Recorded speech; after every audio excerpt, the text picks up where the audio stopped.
kaugnay ng naging pahayag ng ating Vice Presidente kahapon, mawalang galang po, hindi po buwaya ang Congresswoman ng Batangas 2nd District. Kung ako man po ay may pagkakautang sa fabricated cases of rape na naging kaso ng aking asawa, pagsisikapan ko po na bayaran ang sinasabi niyong utang. Chill lang. Relax lang. Kaya ni Beatrix yan. Ganun din naman sa kanya, ma'am eh. Sumasagot lang naman ako sa kanya. Hindi ako tao na kilala na unang nakikipag-away. Lagi ako ay sumasagot lang.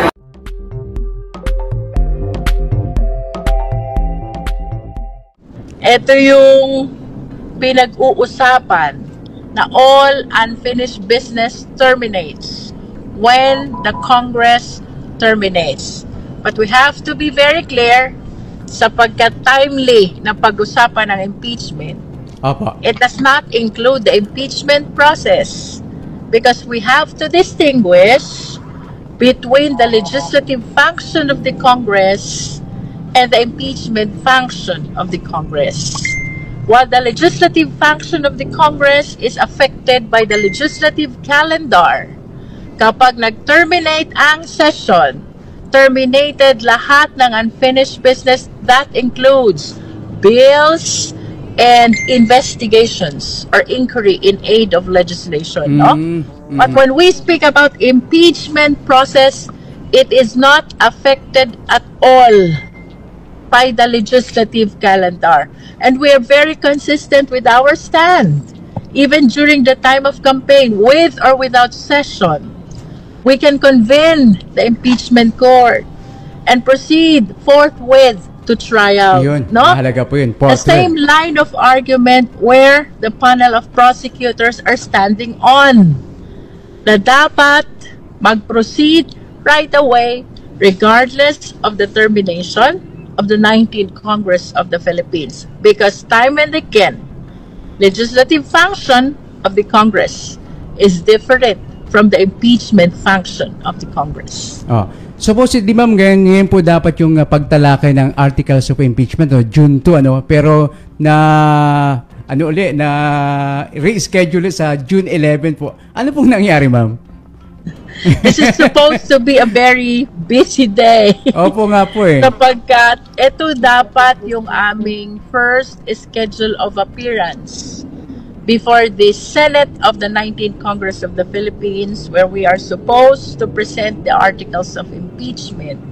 Kaya lang, we received a letter from SP Cheese Escudero, our Senate President, that the schedule for the presentation of the articles of impeachment is moved to June 11 to give way to the LEDAC measures, other priority bills na kailangang matapos before the termination of the 19th Congress of the Philippines. No? But we have heard a lot of opinions on the matter. Basta in as far as we are concerned, bumaba na pala yung camera ko, Okay lang po, ma'am. In as far as we are concerned, wala nagpapago. Consistent po ang argument ng prosecution panel. This is a constitutional duty which must not be delayed. Dapat noon pa, immediately after the filing of the impeachment complaint back in February 5, ang sabi sa Constitution, forthwith, when a complaint is filed by at least 1/3 of all the members of the House, the trial shall forthwith proceed. That's the mandate of the Constitution. Ngayon, natapos na ang eleksyon, and we are resuming the 19th Congress of the Philippines, no? And we headed to Senate President Cheese Escudero, and kasama po tayo sa mga medyo na-surprise, nagtataka. While the June 2 schedule, which is delayed already, has to be postponed pa. Nonetheless, we are hopeful and positive na sana matuloy na yung June 11. Because at the end of the day, this is not about me, about the prosecutors, and this is not about the senators. This is about our constitutional duty that we really have to face. Alright, ma'am. Ma'am, may tatanong lang po ako, no? Para malinaw rin po sa mga kababayan po natin. Hindi po ba maapektuhan ng transition po ng bagong mga halal na senador po dyan sa Senate po? Ito pong impeachment trial po natin. Kasi nga po, bago na po yung mga, ano pong sinasabi ng batas dyan? There's a long line of Supreme Court decisions which say that the Congress is a continuing body. Mm-hmm. What terminates only is the session. The Congress itself does not terminate at the end of every session, no? Para po mas maliwanag, ating ihalimbawa ang isang korte. Let us say, for example, the Regional Trial Court of Batangas. Ang huwes po sa Regional Trial Court of Batangas, pwedeng mag-retire, pwedeng mag-leave, pwedeng mapalipat sa ibang sala, or unfortunately, pwedeng sumakabilang buhay, magkasakit, things like that, no? Opo. Pero, anumang pangyayari about the sitting judge does not affect at all the status of the cases being heard. Kung anong natapos nung prior judge, itutuloy lang Yun. ng succeeding judge. This is synonymous to an impeachment court. Kahit hindi matapos ng 19th Congress of the Philippines ang trial ng impeachment case, all we need to do is for the 20th Congress to continue what the 19th Congress started. We have a long line of cases decided by the Supreme Court already. At dito po ang sinasabing, the Congress is a continuing body. If sitting as an impeachment court, the same is not affected by the legislative calendar, it continues with its existence in spite of the changes in the personality of senators sitting thereat. Oh. Ma'am, para sa kaliwanagan rin po ng mga mamamayang, ang dami po talaga naghihintay na rin dito sa impeachment trial po. Paano po nagsisimula ang impeachment trial, ma'am? There are 3 modes of filing an impeachment complaint. One, it can be filed by any member of the House. Second, it can be filed by any private citizen endorsed by any member of the House. In both cases, the procedure should be within 10 days, the impeachment complaint must be included in the order of business of the plenary. And within 3 days therefrom, the plenary should refer the impeachment complaint to the Committee on Justice. Period of 60 days, the Committee on Justice has to submit a report to the plenary with an accompanying resolution whether endorsing or not endorsing the impeachment complaint for the approval of the body. No? But there's a third mode of filing an impeachment complaint, and that is when the same is supported or signed by not less than 1/3 of all the members of the House. At ito po ang nangyari sa ating kasalukuyang impeachment complaint. It was signed by 215 members of the House of Representatives, way beyond the requirement of 1/3 of all the members of the House. At ang sabi po ng Constitution, when the impeachment complaint is filed by not less than 1/3 of all the members of the House, it shall automatically be considered as the articles of impeachment, and trial by the Senate shall forthwith proceed. Ibig sabihin, wala na pong dadaanang iba. Diretso na sa trial ng Senado, sitting as an impeachment court. So, 3 modes of filing an impeachment complaint. 1, by a member of the House. 2, by a private citizen endorsed by a member of the House. And 3, by at least 1/3 of all the members of the House. Based on the records po, ma'am, yung mga nakaraang impeachment trial po, is it forthwith kaagad po? Yung mga nangyari?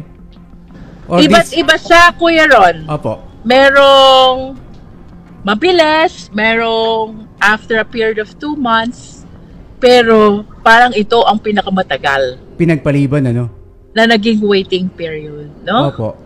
I just hope and pray that amid the various opinions of so many legal luminaries who are expressing their frustration already about what is happening, sana po manaig ang constitutional mandate, because at the end of the day, let us always be reminded that sovereignty resides in the people and all government authority emanates from them.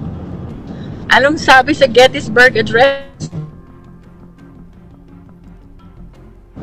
The people and for the people. Opo. Meron po bang nasasaad po, ma'am, sa batas na kapag na-file na po ang impeachment, ay pwede po ma-cancel? No, Wala. dismissal is never an option.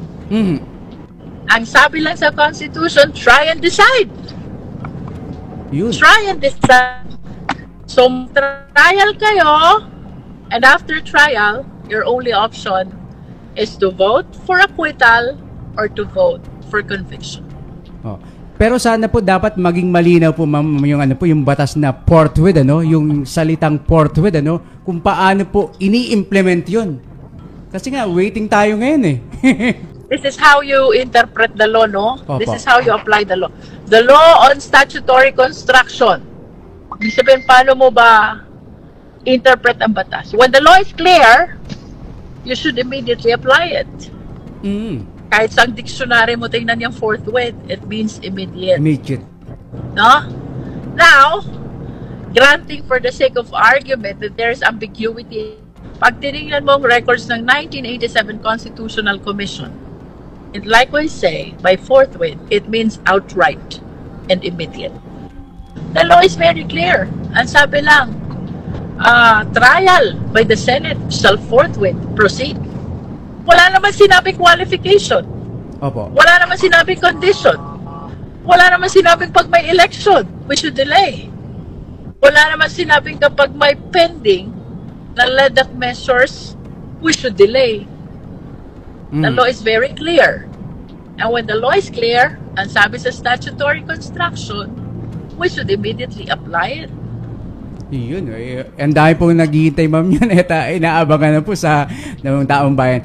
With regards to the technicalities po, ma'am, how many prosecutors and how many sa defense po ang tatayo po dyan sa, sa Senado? According to the rules, but that's what the law provides, 11 prosecutors. No? About the defense, I am not certain if there is a regulation as to the number of defense lawyers who should appear. Opo. And yung mga defense lawyers po are private po, ma'am? Private lawyers? Yeah. Defense lawyers are private lawyers, similar to the private prosecutors who will be helping us in the prosecution of this impeachment trial. No? Isa lang po ang gusto kong iwang mensahe sa lahat ng ating mga kapwa Pilipino. To our dear countrymen, I believe that the Filipinos have the constitutional right to information of matters concerning public interest. And hindi po tayo namumulitika. But I honestly believe this is the only way for us to be able to cater the right of the Filipino people to public information. I do not want to complicate the process. Simple lang po ito. Let the prosecution present its case. Let the defense panel present its defense. And thereafter, the senator judges will exercise their right to vote, whether for conviction or acquittal. Kasi pag nakinig ka, Kuya Ron, sa napakaraming opinions, di ba? Opo. Parang napaka-complicated na eh. But actually, it's very simple. Hayaan ang prosecutor ilatag ang ebidensya. Hayaan ang depensa na ilatag ang kanilang defense. And thereafter, the 24 senators will vote. Oh. Whether for conviction or for acquittal. That's it. Oh. In the first place, this is not the first time that we will hold in an impeachment trial, ma'am. Marami na po, marami na nakita na po natin sa sistemang yan, ano. Yun nga, nakakapagtaka rin. Bakit ngayon parang there is a somewhat delay, ano, dito po sa impeachment trial po natin. Ang dami na po nag-aabang, ma'am. Based on the survey, 88% ata po yata na gusto talaga mangyari po ano. Kanino ba survey ang 88%? Hindi ko lang po maalam ko kanina. Pero para ako si para ako si President BBM. Nahihilo na ako sa dami ng survey.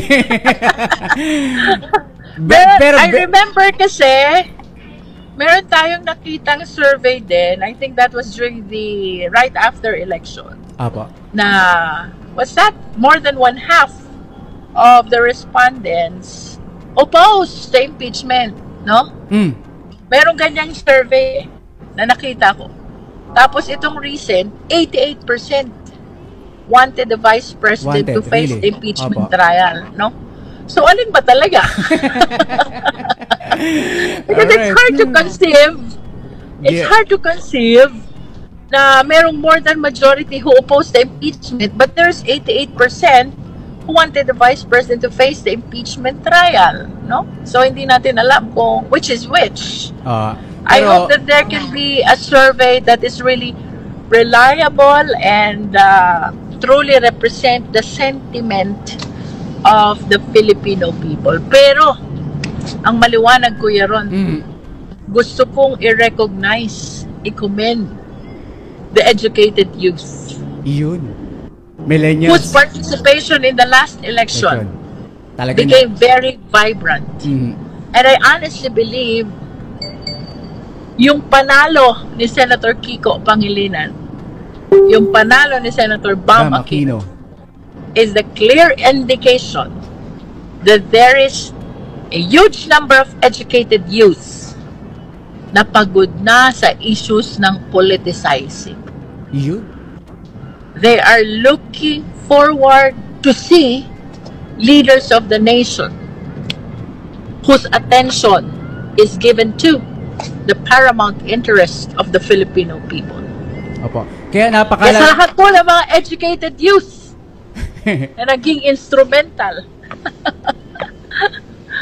sa panalo ni Senator Kiko Pangilinan at sa panalo ni Senator Bam Aquino, talaga sa buweltan. I salute you all, no? At panahon na para tayo manindigan para sa mga responsableng leader ng ating bansa na walang iisipin kung hindi ang kagalingan ng taong bayan. Based on the result, matanong rin ko po kayo, based on the result of the past election, how do you assess this election po? Ano po ang mga nabago? Ano po ang mga bagong pananaw na dapat mong matutunan ng mga politicians rin po? First of all, gusto ko i-congratulate ang COMELEC. Opo. Dahil napakagaling ng kanilang machine. Ako man ay na-amaze. Sapagkat when I casted my vote, napakabilis. Bilis, ano? Napakabilis ko natapos, and even the counting and the canvassing ay napakabilis ding natapos, no? Secondly, I appreciate the voters nowadays as thinking Filipinos, no? Siyempre, pagdating ng kampanya, pagalingan ng mga kandidato.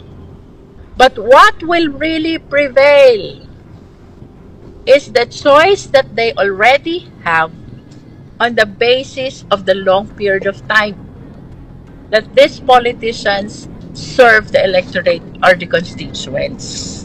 Ako naniniwala, Kuya Ron, bago pa dumating ang eleksyon, or even the election period, or even the 45 days campaign period for the local. Maliwanag na sa isip ng tao kung sino ang kandidatong gustong samahan. No?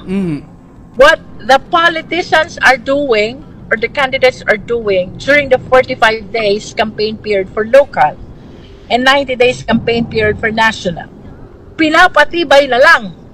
Tama. But the reality is, even before that, nasa isip Decided na sila. kung mansanas ba o bayabas. Kalagang Koy. Diba? Alright. Ito yung sinasabi ko the other day, Kuya Ron. Opo. Kahit anong gawin ng iyong kalaban, kayang tinagin ng dahil sa campaign period lamang.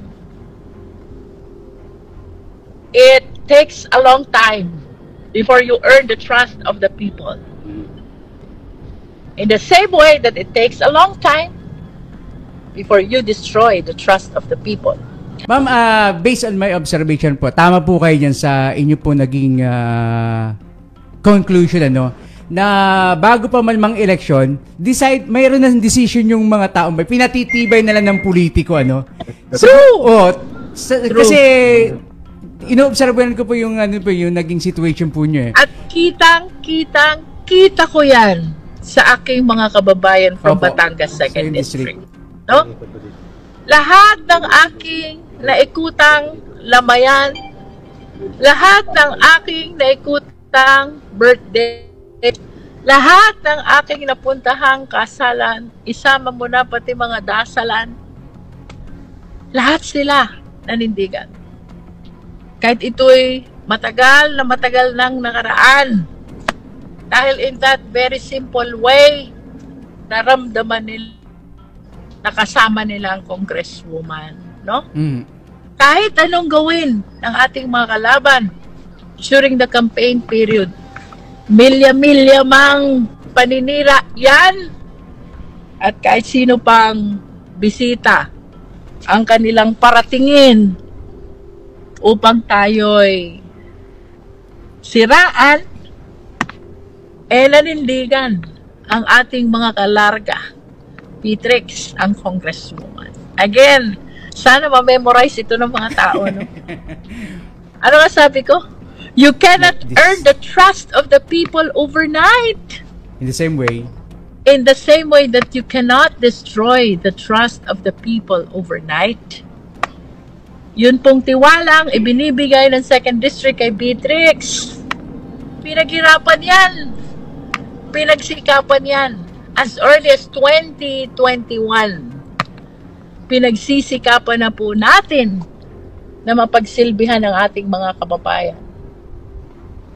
At hindi lamang dahil nagkaroon ng mahigpit na kampanya ating kalaban during the 45-day period of campaign for 2025 election, ay mawawala na ang tiwalang yan. Actually, Kuya Ron, my appreciation of this is we will be standing among one of the prosecutors, not as Congresswoman of Batangas 2nd District alone, but as one of the members of the House who was given of the trust and confidence by the 19th Congress of the Philippines. Tayo po'y pinagtiwalaan ng 215 congressmen and women na tumayo bilang isa sa 11 prosecutors sa impeachment trial. And this obligation, I believe, calls for the integrity, not only as Congresswoman of Batangas 2nd District, but as representative of the Filipino people. The lower house, which has exclusive authority to initiate all impeachment cases.